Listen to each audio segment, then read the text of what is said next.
A part of that plan, of course, is to induce the gradual surrender of American sovereignty, piece by piece and step by step, to various international organizations, of which the United Nations is the outstanding but far from the only example. Here are the aims for the United States.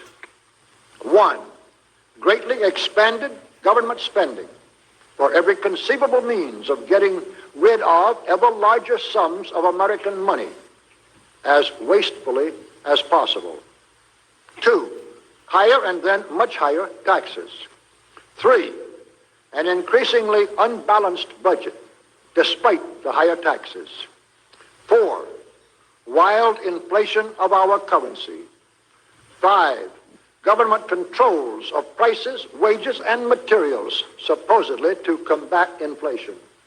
6, greatly increased socialistic controls over every operation of our economy and every activity of our daily lives.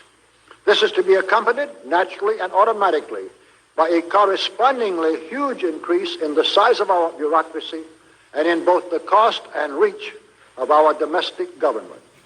7, far more centralization of power in Washington and the practical elimination of our state lines. There is a many-faceted drive at work to have our state lines eventually mean no more within the nation than our county lines do now within the states.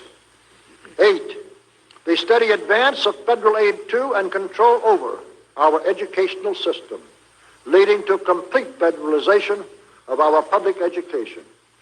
9, a constant hammering into the American consciousness of the horror of modern warfare, the beauties and the absolute necessity of peace.